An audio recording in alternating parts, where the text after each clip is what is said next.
Capítulo 1. No me atrevo a quedarme en casa. El Santa Juana está en marcha. Las blancas estrellas irrumpen a través de una espesa neblina. Media luna. La fosforescente brillantez de la estela. Un suave y prolongado balanceo y el impulso de un viento firme. Hacía calor en el pequeño camarote del carguero. Jim Elliot, quien más adelante iba a ser mi marido, estaba escribiendo en un viejo libro mayor, forrado en tela, que usaba como diario. Era una noche de febrero de 1952. Pete Fleming, el misionero compañero de Jim, estaba sentado frente a un segundo escritorio. Jim continuó. Toda la emoción de los sueños de mi niñez vino sobre mí hace un momento, afuera, mientras contemplaba el cielo perdiéndose en el mar a todos lados. Yo quería navegar cuando estaba en la escuela primaria, y bien recuerdo haber memorizado los nombres de las velas en el pesado diccionario Merriam-Webster en la biblioteca. Ahora estoy en efecto en el mar, como pasajero, por supuesto, pero en el mar sin embargo, y rumbo al Ecuador. Cosa rara, o lo es, que las esperanzas de la niñez fuesen contestadas en la voluntad de Dios en cuanto a esto, ahora. Partimos del amarradero del Outer Harbor Dock, San Pedro, California, a las 2:06 de la madrugada de hoy. Papá y mamá estaban juntos observando desde el muelle. Mientras nos alejábamos, el Salmo 60:12 vino a mi mente, y les grité, en Dios haremos proezas. Lloraron un poco. Yo no entiendo cómo Dios me ha hecho a mí. Gozo, puro gozo, y gratitud me llenan y envuelven. Casi no puedo resistir el deseo de volverme hacia Pete y decirle, hermano, esto es grande. Oh, nunca nos ha ido tan bien. Dios ha hecho y está haciendo todo lo que jamás deseé, y mucho más de lo que jamás pedí. Alabanzas, alabanzas al Dios del cielo, y a su Hijo Jesús. Porque ha dicho, no te dejaré ni te desampararé, puedo decir confiadamente, no temeré. Jim Elliot puso a un lado su pluma. Era un joven de 25 años, alto y de amplio pecho, de abundante cabello castaño y ojos azul grisáceos. Estaba en viaje al Ecuador, la respuesta de años de oración para que Dios le guiara concerniente a lo que sería el trabajo de su vida. Algunos habían pensado que era raro que un joven con sus oportunidades de éxito eligiera pasar su vida en la selva entre gente primitiva. La respuesta de Jim, anotada en su diario, había sido escrita un año antes: mi ida al Ecuador es el consejo de Dios, como lo es el dejar a Betty, y mi negativa a ser aconsejado por todos los que insisten en que debo quedarme y despertar el interés de los creyentes en Estados Unidos de América. ¿Y cómo sé que es su voluntad? Sí, aún en las noches me enseña mi corazón. Oh, qué bueno, pues he sabido que mi corazón me ha estado hablando de parte de Dios. Nada de visiones ni voces, sino el consejo de un corazón que desea a Dios. Ese momentáneo estado de ánimo de Jim fue sentido por Pete. Pete era más bajo que Jim, con una ancha frente y oscuro cabello ondulado. Los dos habían aprendido a entenderse y apreciarse hacía mucho tiempo, y el ir juntos al Ecuador era, para ellos, una de las extras que Dios agregó. Pete también se había enfrentado con gestos de perplejidad y corteses preguntas cuando había hecho saber que iba al Ecuador. Licenciado en literatura, se esperaba que Pete llegase a ser profesor de algún colegio superior o instructor bíblico. Pero eso de malgastar su vida entre salvajes ignorantes, se lo consideraba absurdo. Solamente un año o dos antes, los problemas del Ecuador, en la saliente noroeste de Sudamérica, habían parecido muy remotos. Los dos jóvenes habían conversado con varios misioneros que habían estado allí, quienes describieron los enormes problemas del transporte, educación y explotación de los recursos. La obra misionera había hecho mucho para ayudar al país a hacer desaparecer el abismo milenial entre la jungla primitiva y las ciudades modernas. Pero el progreso era penosamente lento. Los evangélicos habían estado trabajando por 25 años entre los jíbaros reducidores de cabezas, entre los quichuas de los Altos Andes, y entre los colorados, pintados de rojo, de la selva occidental. Los cayapas de la región de los ríos del noroeste también habían sido alcanzados por el evangelio, y muy pronto se iba a intentar llegar a la tribu Cofán en el límite con Colombia. Pero quedaba un grupo de tribus que siempre habían rechazado todos los intentos de acercamiento del hombre blanco, los Aucas. Son un remanente aislado, inconquistado, seminómada de antiquísimos indios de la jungla. A través de los años se había filtrado desde la selva información acerca de los Aucas por intermedio de aventureros, de dueños de estancias, de Aucas capturados, de misioneros que habían hablado con Aucas capturados o de Aucas que habían huido para escapar de las matanzas dentro de la tribu. Todo lo que Jim y Pete habían podido aprender acerca de ellos había sido ávidamente registrado, de tal modo que ahora el solo nombre hacía bullir su sangre joven. Se les permitiría algún día tener parte en la conquista de los Aucas para Cristo. Estaban enterados que el primer misionero que entró al territorio Auca, un sacerdote jesuita, Pedro Suárez, había sido asesinado con lanzas en un puesto aislado cerca de la confluencia de los ríos Ñapo y Curaray. Eso fue en 1667. Sus asesinos fueron indios que podrían haber sido los antecesores de algunos de los Aucas del día presente. Por unos 200 años después de esto los indios fueron dejados en paz por los hombres blancos. Luego la llegada de los buscadores de caucho escribió una página oscura en la historia de este sector de la jungla. Por unos 50 años, más o menos de 1875 a 1925, estos hombres vagaron por las selvas, robando y quemando las casas de los indios, violando, torturando y esclavizando a la gente. Era la época en que se aceptaba casi universalmente aquello de castas inferiores sin ley. Es comprensible que los Aucas no tuvieran ningún amor para con los hombres blancos. ¿Podría el amor cristiano borrar los recuerdos de pasadas tradiciones y brutalidades?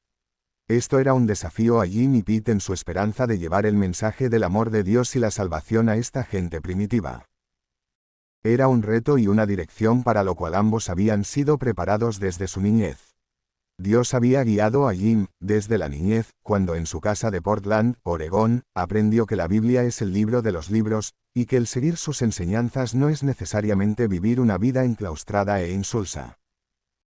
Ahora mientras estaba sentado en su camarote de a bordo, sus pensamientos retornaron al hogar familiar en la ladera de una colina frente al nevado Monte Hood. El padre de Jim, un escocés pelirrojo, de férrea mandíbula, solía juntar a sus 4 hijos todas las mañanas después del desayuno y les leía algo de la Biblia, tratando siempre de hacerles ver que este libro debía ser vivido, y que la vida que describía era feliz y bienaventurada. Los niños solían retorcerse en sus asientos en el pequeño comedorcito, pero algunas de las verdades penetraron, y Jim, el tercero de los hijos de la familia Elliot, pronto recibió a Jesucristo como Salvador y Señor. Cuando entró en la escuela secundaria, Jim, siguiendo el ejemplo del apóstol Pablo, se avergonzaba del Evangelio de Cristo. Siempre había una Biblia sobre la pila de libros de texto cuando entraba al aula. Académicamente su primer interés fue el dibujo arquitectónico. Tenía para ello un talento excepcional, y sus dibujos eran conservados por el maestro para ser usados como modelos para clases futuras. Sin embargo, antes de terminar en la Escuela Politécnica Benson, comenzó a orientar su vida hacia el campo misionero. Mientras estuvo en el Colegio Wheaton, en Illinois, Jim limitó sus actividades extraescolares, temiendo que podría verse envuelto en cosas superfluas y perder lo esencial de la vida. Rechazó ofrecimientos para presentarse para cargos en el establecimiento. Sin embargo, se dedicó al deporte de la lucha, y explicó esta elección en una carta a su madre: luchó únicamente por el vigor y la coordinación del tono muscular que el cuerpo recibe al ejercitarse, con la finalidad fundamental de presentar como sacrificio vivo un cuerpo útil. Esto lo sabe Dios, y aunque Él permitió que fuese forzado, el motivo fue para su gloria y la fe que Él honra.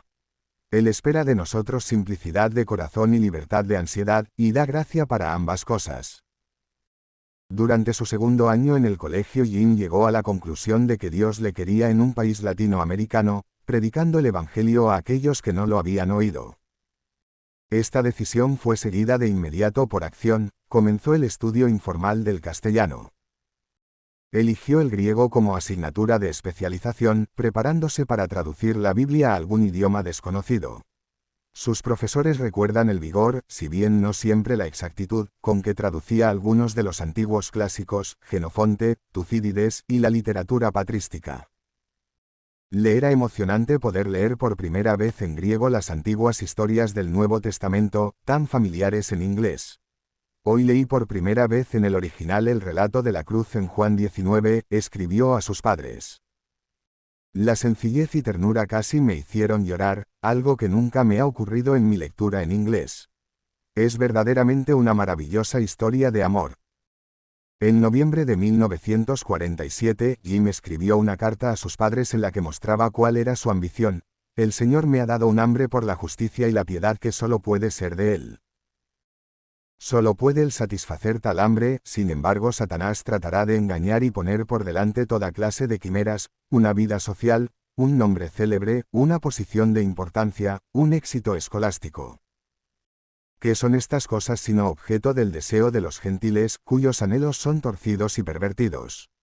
Seguramente no tienen ningún valor al alma que ha visto la hermosura de Jesucristo. Sin duda oiréis que he recibido honores preliminares en la escuela. Llevan la misma marca y dentro de poco yacerán en el sótano en un baúl destartalado al lado del alfiler de oro con el rubí, para el cual estudié 4 años en Benson. Todo es vanidad debajo del sol, y un correr tras el viento. La vida no está aquí, sino escondida arriba con Cristo en Dios, y en esto me regocijo y canto cuando pienso en tal exaltación. Jim y mi hermano, Dave Howard, eran ambos miembros de la promoción de 1949 en Wheaton, pero aunque yo también estaba en Wheaton, no había conocido a Jim hasta la Navidad de 1947, cuando Dave lo trajo a nuestra casa para las vacaciones. Me hizo sonreír más tarde cuando me enteré de que Jim había escrito a sus padres tocante a una señorita alta y delgada, lejos de hermosa, pero con una personalidad vigorosa que me interesa. Terminado su penúltimo año de estudios en el colegio, Jim escribió a sus padres: parece imposible que ya esté tan cerca a la etapa final en este lugar, y sinceramente no tiene el esplendor que yo había esperado. En esta vida no hay tal cosa como la realización completa. Tan pronto como uno llega a una posición largamente ambicionada, lo único que hace es elevar sus deseos un grado o dos para buscar más altas realizaciones, proceso que se interrumpe finalmente por la intervención de la muerte. La vida es en verdad como un vapor que se levanta, serpenteante, evanescente y fluctuante. Quiera el Señor enseñarme lo que significa vivir teniendo en cuenta el fin, como Pablo, que dijo: ni estimo mi vida preciosa para mí mismo, solamente que acabe mi carrera con gozo. Ese verano, después de predicar a un grupo de indios en uno de los territorios reservados para ellos, Jim escribió: estoy contento de tener la oportunidad de predicar el Evangelio de la inigualable gracia de Dios a indios estoicos y paganos. Solo espero que Él me permitirá predicar a aquellos que nunca han oído ese nombre, Jesús. ¿Qué otra cosa vale la pena en esta vida? No he oído de nada mejor. Señor, envíame a mí. Ese verano escribió en su diario: Él hace a sus ministros llama de fuego. Soy yo inflamable. Líbreme Dios del terrible amianto de otras cosas, satúrame con el aceite del Espíritu para que sea una llama. Pero una llama es transitoria, a menudo de corta vida. ¿Puedes soportar esto, alma mía, corta vida? Mora en mí el espíritu del gran corto de días, cuyo celo por la casa de Dios le consumió. Hazme tu combustible, llama de Dios. El hombre que escribió estas líneas no era ningún ermitaño. Alumno del último curso en un colegio superior americano, campeón escolar de lucha, estudiante honorífero, presidente de la Asociación Estudiantil de Misiones Extranjeras, poeta aficionado, y representante de su clase en el consejo estudiantil.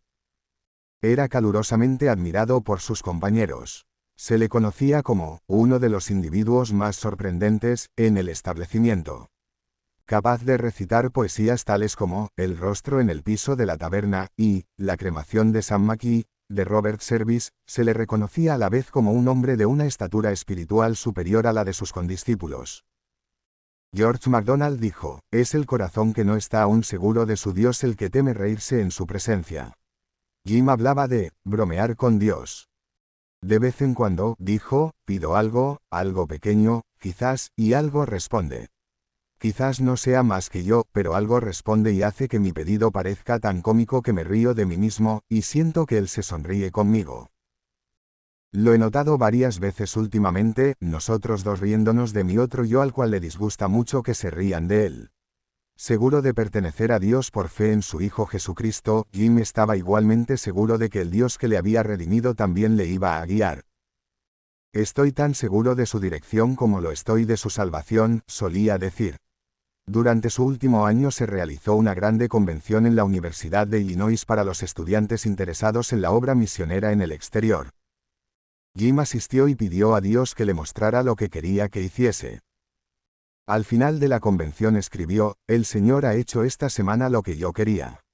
Quería, en primer lugar, paz en cuanto al dedicarme a la obra de exploración misionera entre los indios. Al analizar ahora mis sentimientos, puedo decir con confianza que, en términos generales, la meta de mi proyecto misionero es la obra entre las tribus de las selvas sudamericanas. Una cosa más. Estoy convencido que Dios quiere que comience la obra en la selva soltero.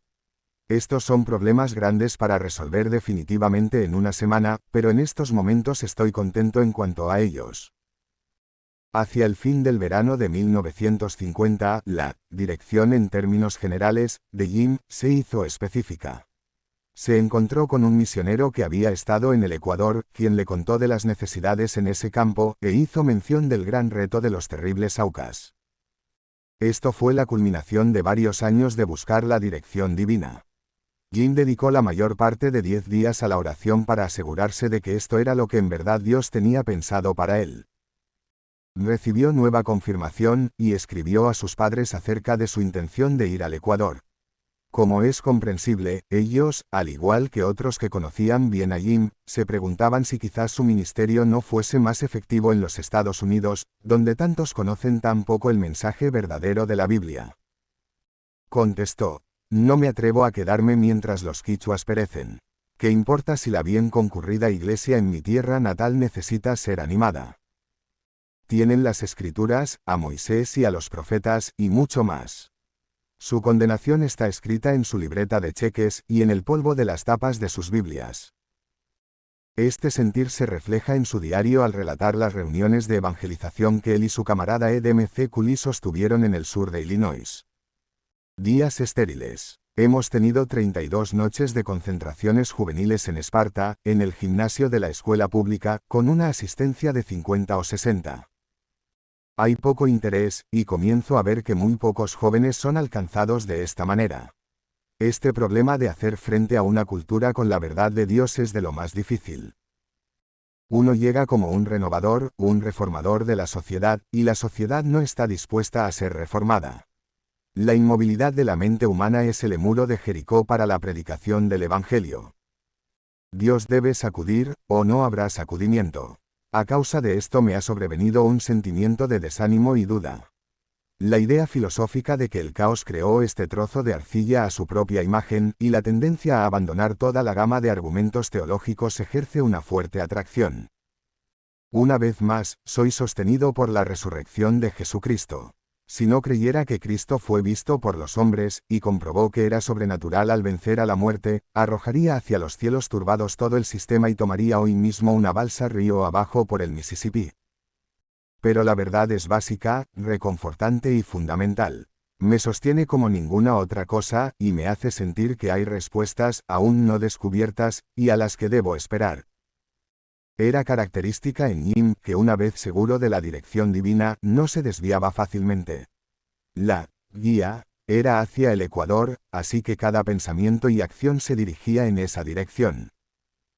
Jim practicaba lo que enseñaba cuando escribió en su diario, donde quiera que estés, está allí del todo.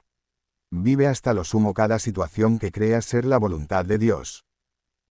Hacía tiempo que oraba a Dios que le diera un camarada con quien ir al campo misionero, un hombre soltero, dispuesto a dedicarse conjuntamente con él a la obra entre las tribus.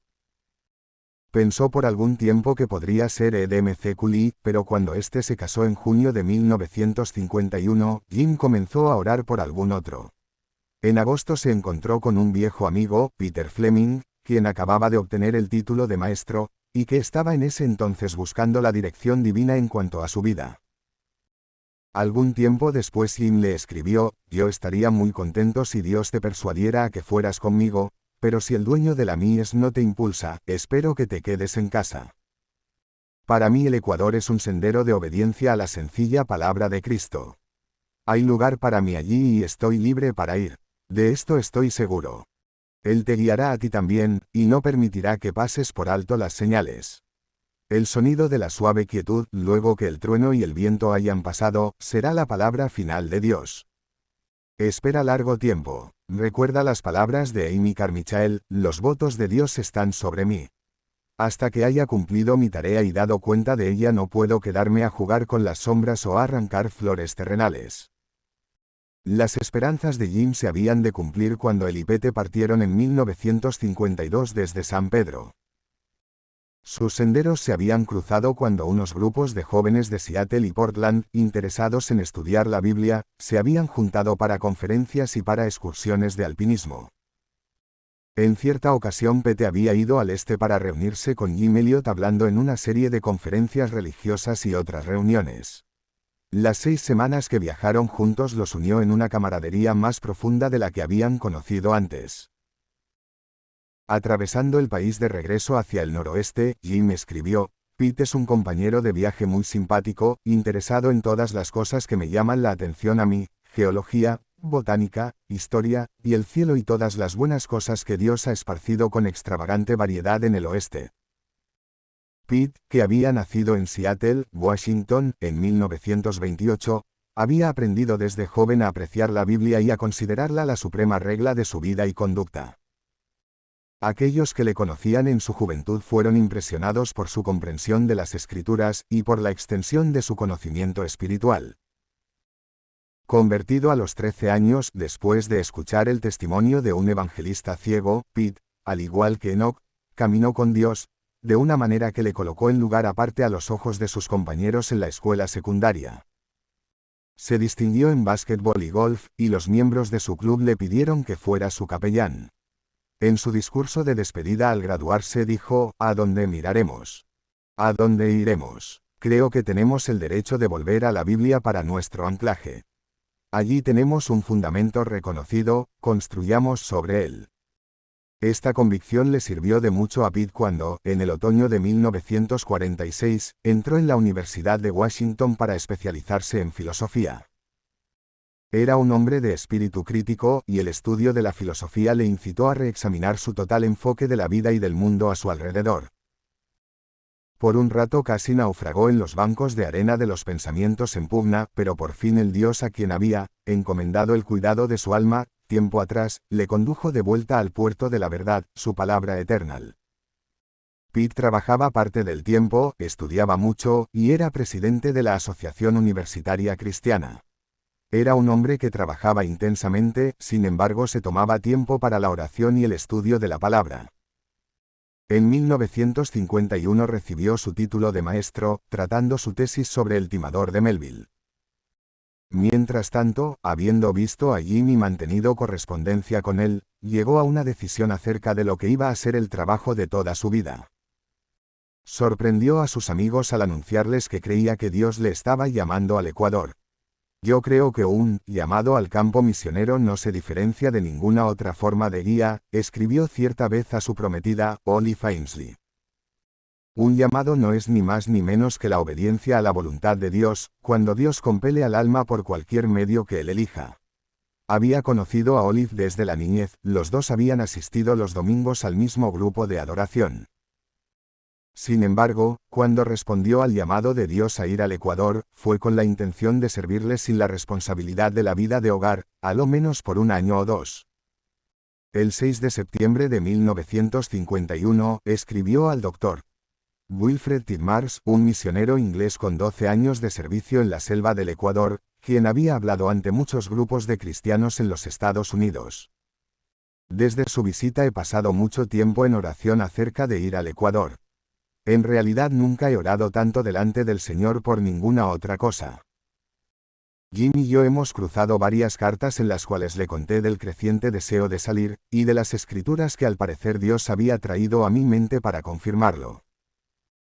Mi pensamiento, tanto dentro como fuera de las Escrituras, iba dirigido hacia la severidad de las palabras de Cristo a sus discípulos, cuando los mandó a salir: yo os envío como ovejas en medio de lobos. El que ama padre o madre más que a mí, no es digno de mí. El que no toma su cruz, y sigue en pos de mí, no es digno de mí. El que hallare su vida, la perderá, y el que perdiere su vida por causa de mí, la hallará. Parece que los severos requerimientos de un campo difícil como el Ecuador, son semejantes en su nivel espiritual a los severos requerimientos impuestos a los verdaderos discípulos. Parece que el Ecuador es la oportunidad dada por Dios para poner a suprema prueba los principios y promesas divinos. Esta puerta parece estar abriéndose en una época cuando yo estaba esperando en el Señor en cuanto a mi futuro, y es pues la respuesta del Señor a mis oraciones. A punto de partir de los Estados Unidos, Pete dijo a uno de sus amigos de colegio, recuerda los últimos cuantos versículos de 1 de Corintios 3, todo es vuestro, y vosotros de Cristo, y Cristo de Dios. En toda nuestra personalidad somos de Dios, y ya que Dios ha hecho todo nuestro ser, hay gran gozo en darnos cuenta de quién es nuestro Creador. Esta verificación debe permear cada parte y nivel de la vida. En la apreciación de la belleza, las montañas, la música, la poesía, el conocimiento, la gente, la ciencia, aun en el sabor de una manzana, Dios está presente, para reflejar el gozo de su presencia en el creyente que comprende el propósito divino en todas las cosas.